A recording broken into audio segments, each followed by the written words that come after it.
Hello dear students, welcome once again in English video lecture with Professor Randir. Friends, in this video lecture we have to deal the remaining part of the lesson from section number 1 which name is on saying please. तर बघा विद्यार्थी मित्रांनो, आपण online तासिकेच्या माध्यमातून टेक्स्टबुकचा आपण अभ्यास करत आहोत. मागील तासामध्ये आपण ऑन सेइंग प्लीजचा एक फर्स्ट पेज बघितलेलं होतं. In today's video lecture we have to go forward and learn the remaining part of the same lesson. So let start the passage from page number 15. Or boorish, and there is no penalty to pay except the penalty of being written down an ill-mannered fellow. We have learned about how a liftman who threw a passenger from the lift and therefore he charged or he fined by the authority, and this thing is not good as concerned to the readers point of view. सामान्यपणे जो liftman आहे त्याला ह्या शिक्षेबद्दल आपल्याला थोडेसे हळहळ व्यक्त होते, परंतु साहजिकच त्या ठिकाणी जो काही प्रकार घडलेला होता याची आपल्याला पूर्वकल्पना आहेच आहे की त्याने त्या पॅसेंजरला लिफ्टमधून फेकून दिलं. फक्त मुद्दा एकच होता की तो पॅसेंजर त्याला प्लीज हा शब्द न म्हटल्या कारणामुळे याने रागाच्या भरात त्याला त्या लिफ्टमधून बाहेर फेकलं. साहजिकच this is not a legal crime to say a please or sorry. It is a social manners things. सामाजिक बांधिलकीच्या दृष्टिकोनातून हे शब्द वापरले जातात, पण साहजिकच याचा किती परिणाम होतो याची सर्वांना कल्पना आहेच. समजा त्या लिफ्टमॅनला कोर्टाने काय देणार आहे, फार झालं तर असा जो कोणी व्यक्ती की जो नेहमीच भांडणतंटा करतो, अशा गोष्टी त्याला समाजाची वाईट कृत्य करतो, अशा व्यक्तीला कोर्ट फार झालं तर काय करेल की त्याला मूर्ख व्यक्ती म्हणून असं जाहीर करेल किंवा त्याला इल मॅनर फेलो म्हणून असं ओळखलं जाईल. Penalty to pay accept the penalty of being written down and ill manner fellow. Ill mannered म्हणजेच की असभ्य व्यक्ती म्हणून त्याला सर्वजण ओळखतील व त्याला असा शिक्का त्याच्या नावावर पडेल. या पलीकडे त्याला काही जास्त शिक्षा होऊ शकणार नाही. The law does not compel me to say please, but in real condition.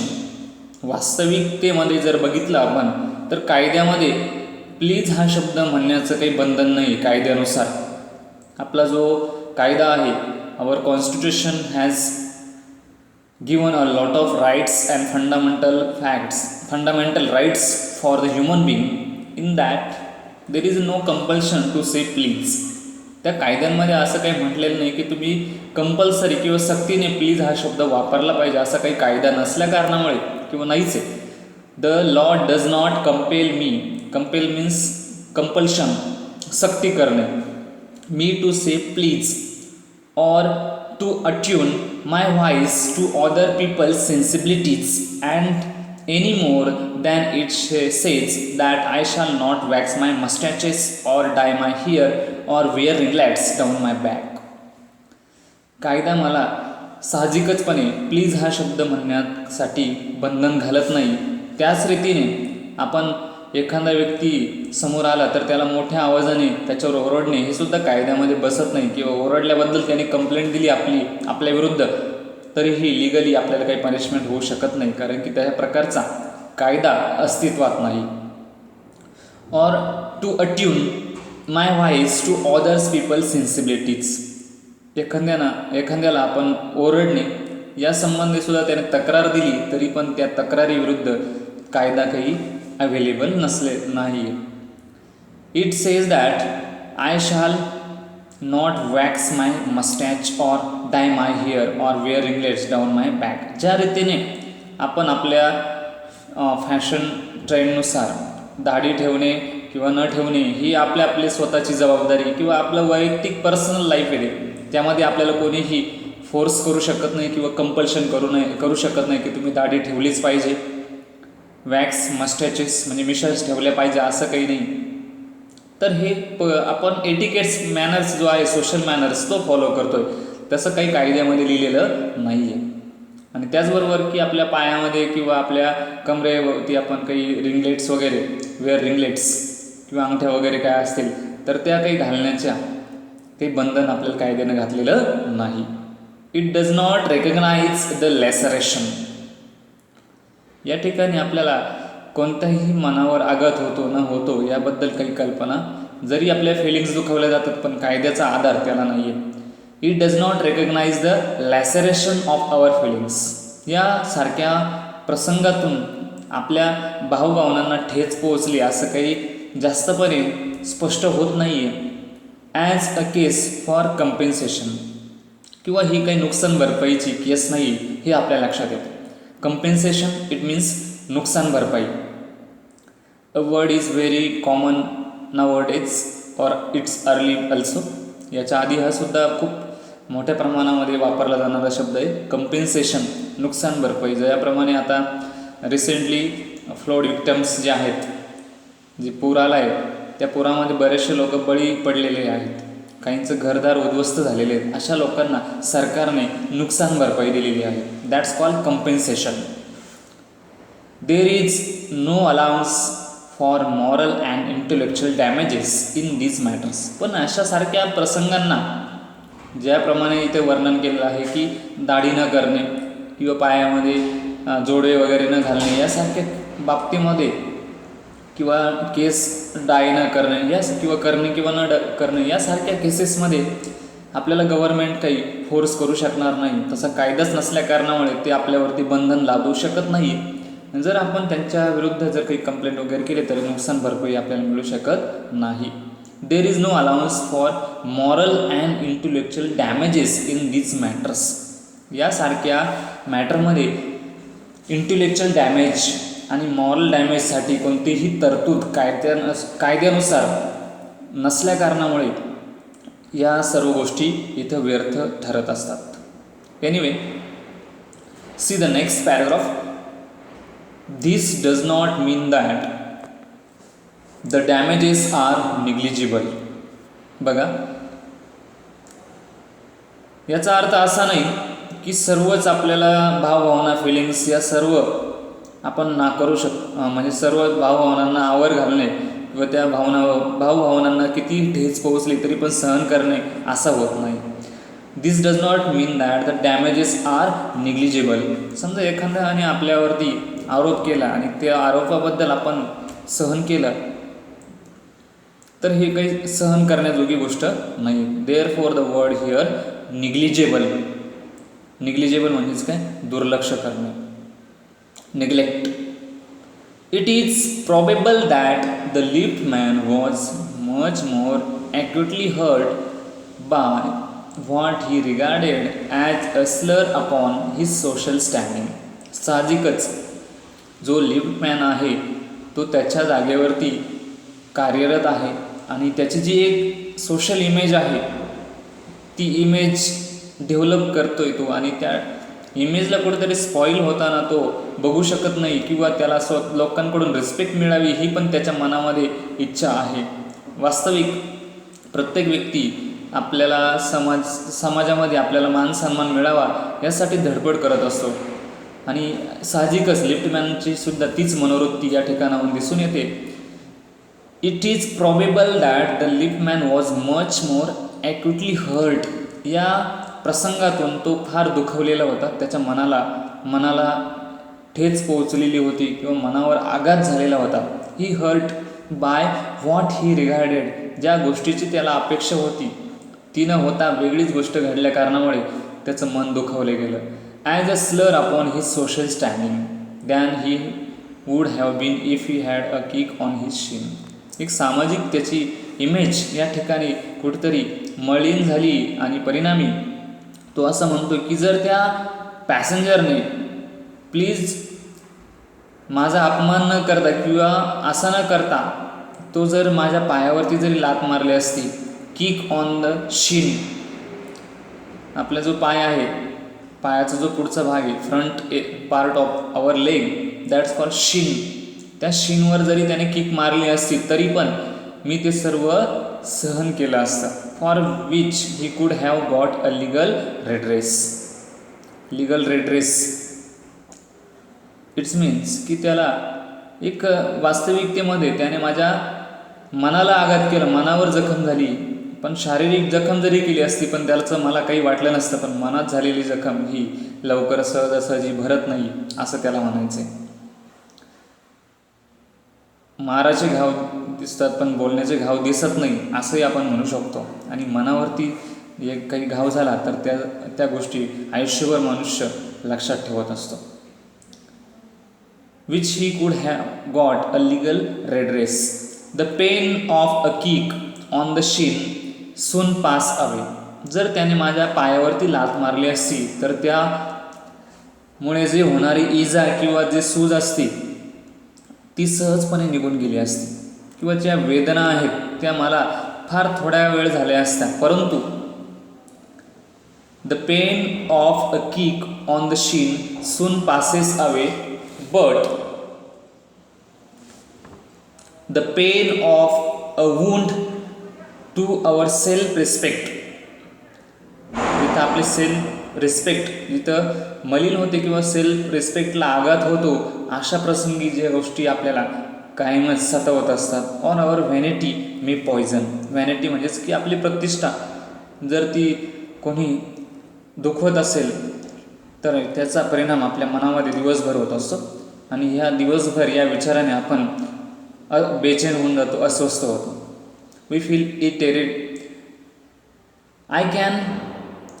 we feel irritate of this feeling. I can imagine that liftman denied the relief of throwing the author of his wound out of the lift. या ठिकाणी आपण कल्पना करू शकतो की त्याने त्याचा राग व्यक्त करण्याच्या उद्देशाने किंवा जे काही मनाला त्याच्या ठेच पोहोचली त्याचा बदला घेण्याच्या उद्देशाने त्याने त्या पॅसेंजरला लिफ्टमधून फेकून दिले. throwing the author of his wound out of the lift, brooding over the insult by the hour. पण जो काही इन्सल्ट झालाय, त्याचा अपमान झालाय, तो मात्र त्याच्या मनामध्ये तासनतास तोच अपमानाचा विषय घोळत आहे. And visiting his wife in the evening as the only way of restoring his equilibrium. आणि संध्याकाळी घरी गेल्यानंतर तो त्याच्या पत्नीजवळ आपलं मन मोकळं करणार आहे, कारण की त्याच्या मनामध्ये ह्या गोष्टीचा खूप मोठ्या प्रमाणामध्ये प्रभाव झाला आणि त्याचा इन्सल्ट तो त्याला सतावतोय. मन त्याचं बेचैन झालेलं आहे आणि तिथे त्या मनाला कुठेतरी रिलीफ मिळण्याच्या उद्देशाने हा जो व्यक्ती म्हणजेच की लिफ्टमॅन त्याच्या पत्नीला दिवसभराची जी हकीकत आहे तो सांगणार आहे. For there are few things equilibrium it means balance. मन मोकळे करणे या ठिकाणी आपण असा अर्थ घेऊ, समतोल साधणे. For there are few things more catching than bad temper. यामध्ये आपण बघू शकतो की बॅड टेम्पर आणि बॅड मॅनर्स या गोष्टी इथं आपल्याला दिसून येतात. When a writer who has provided an example on this concern. या फॅक्ट्सला अनुसरून एक उदाहरण त्यांनी दिले. When sir Anthony Absolute bullied captain Absolute, the latter went out bullied his man Fag, whereupon Fag went out downstairs and kick the page boy. तर बघा एक उदाहरण सांगितलेलं आहे रायटरने की सर अँथोनी ॲब्सोल्यूट तो काय करतो, तो एक ऑफिसमधील बॉस आहे, प्रमुख आहे, आणि तो रागाच्या भरात त्याचा जो सेक्रेटरी आहे कॅप्टन ॲब्सोल्यूट त्याला तो धमकावतो किंवा त्याला तो वाईट बोलतो, आणि कॅप्टन ॲब्सोल्यूट ते ऐकून बाहेर येतो आणि the latter went out to bullied his man. आणि हा कॅप्टन ॲब्सोल्यूटला पण राग येतो कारण की बॉस मला बोललेत. तो स्वतःचा राग त्याच्या अंडर असलेल्या व्यक्तीवरती काढतो. त्याचं नाव आहे फॅग. आता फॅगवर त्याने राग व्यक्त केल्या कारणामुळे फॅगलाही राग आला. Whereupon Fag went out downstairs and kick the page boy. फॅगला राग आल्या कारणामुळे माझी काही चूक नसतानाही माझे जे सिनियर आहेत ते मला रागवलेत, त्यामुळे या रागाच्या भरात तो खाली येतो, डाऊनस्टेअर जिना उतरून खाली येतो किंवा पायऱ्या उतरून खाली येतो आणि त्या एका व्यक्तीला किक द पेज बॉय, ऑफिसमधला एक कर्मचारी, त्याला तो लात मारतो. Probably the man who said top to the lift man was really only getting back on his employer who had not said good morning. साहजिकच बघा, जो कोणी लिफ्टमधून प्रवास करत होता पॅसेंजर, तो टॉप का म्हटला त्याचं रिझन इथं दिलेलं आहे. काय कारण असावं, तो टॉप प्लीज का म्हटला नाही त्याचं आपल्याला इथे एक्सप्लेनेशन दिलेलं आहे. The man who said top to the lift man was really only getting back on his employer who had not said good morning. तर काय झालं होतं की जो पॅसेंजर स्वतःच एक बॉस आहे, म्हणजेच तो अँथोनी ॲब्सोल्यूट आहे, सर अँथोनी ॲब्सोल्यूट, की त्याचा जो एम्प्लॉई त्याने त्याला गुड मॉर्निंग न म्हटल्या कारणामुळे त्याला राग आलेला आहे. To him because he himself had been henpecked at breakfast by his wife. तर त्याचा जो एम्प्लॉई आहे तो गुड मॉर्निंग का म्हटला नाही त्याचं पण कारण दिलेलं आहे. कारण की त्याचे आणि त्याच्या पत्नीचं भांडण ब्रेकफास्टच्या वेळेत झालेलं. हेनपॅक it means a little wit coral, छोटंसं भांडण झालेलं आहे आणि त्याचा राग त्या एम्प्लॉईला आला आणि त्या एम्प्लॉईच्या डोक्यात तोच राग मनामध्ये तो घेऊन ऑफिसला निघालेला आहे. आणि ज्यावेळेस त्याचे बॉस समोर दिसताच क्षणी तो गुड मॉर्निंग म्हटला नाही आणि हे बॉसला थोडंसं खटकलं. परिणामी ही सर्व सिच्युएशन्स निर्माण झालेली आहे. To whom the cook had been insolent because the housemaid had answered. तो त्याच्या पत्नीवरती ओरडला. To whom the cook had been insulted because the housemaid had answered her back. त्याच्या पत्नीला राग आला. पण पत्नीला का राग आला होता, कारण की त्यांच्या घरातील जी स्वयंपाक करणारा कुक आहे त्याने इन्सल्ट केला होता. आणि त्याचाही इन्सल्ट कोणी केला की जो हाऊसमेड आहे ती उलटून बोलल्या कारणामुळे पण त्या वाईफला राग आलेला होता. We infect the world with our ill humours, bad manners, probably do more to poison the stream of the general life than all the crimes in the calendar. सामान्यपणे आपल्या या बेजबाबदारपणामुळे किंवा आपल्या अशा बेजबाबदार वागण्यामुळे सामाजिक व्यवस्थेतली जी संरचना आहे किंवा आपण त्याला सोशल मॅनर्स म्हणतो तो कुठेतरी आपला वेगळा दिसतो आणि आपल्याला बॅड मॅनर्स पर्सन किंवा आपल्या नावापुढे बॅड मॅनर्स लेबल लावलं जातं. आणि हा सर्व परिणाम सर्व समाजातील व्यक्तींना सहन करावा लागतो आणि परिणामी वर्षभर अशा सर्व गोष्टींचे वादविवाद ह्या आपल्याला दिसून येत असतात. Crime in the calendar. पण अशाच छोट्या मोठ्या गोष्टीचे जर केसेस चालू झाल्या असत्या तर वर्षभरामध्ये या केसेस फार जास्त प्रमाणात निर्माण झाल्या असत्या किंवा कोर्टामध्ये या अशा केसचे रेकॉर्ड फार तयार झाले असते असं लेखकाला म्हणायचे.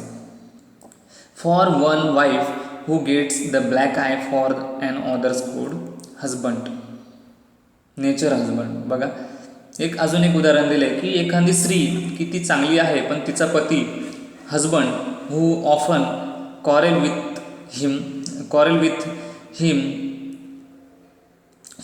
with her and therefore here gets a black eye. आणि त्या भांडणामध्ये तो काय करतो, मारहाण करतो आणि परिणामी त्या महिलेला तिचा डोळा तो काळा होतो. म्हणजे याचा अर्थ की त्या दोघांमध्ये भांडणं होतात, एकमेकांवरती अपशब्द बोलतात, परिणामी तो पती जो आहे तो त्या पत्नीला मारतो आणि तिला ते सर्व सहन करावं लागतं नाईलाजाने. Nature husband. There are 100 who live a life of martyrdom under the shadow of morose temper. बऱ्याचशा स्त्री आहेत, महिला आहेत की त्यांना आपल्या पतीसोबत या सर्व म्हणजे मारहाण सहन करत आयुष्य जगावं लागत असतं. नाईलाजाने ते सहन करत असतात.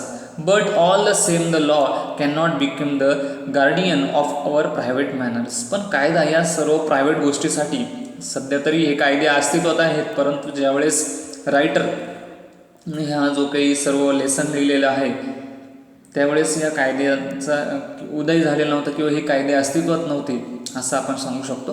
पण सध्या तरी dowry deaths home crime, social abuse. Such a crime is very uh, well-known crimes, and police punish such a persons who do this. Police अशा व्यक्तींना शिक्षा पण देत आहेत. No decalogue could cover the vast area of offences, and no court could administer a law which govern or our social civilities or our speech, the tilt of our eyebrows and all our moods and manners. कोणतंही court, कोणतीही व्यवस्था आपल्याला समाजामध्ये कसं वागायचं या गोष्टी सांगू शकत नाही. ऑफेन्स मीन्स क्राईम, गुन्हा, आणि आपल्या सर्व गुन्हे काही ते नोट करू शकत नाहीत किंवा हे सर्व गुन्ह्यांबद्दल काही शिक्षा देऊ शकत नाही, साहजिकच. But though we are bound to endorse the verdict, judgment against the lift man, most people will have a certain.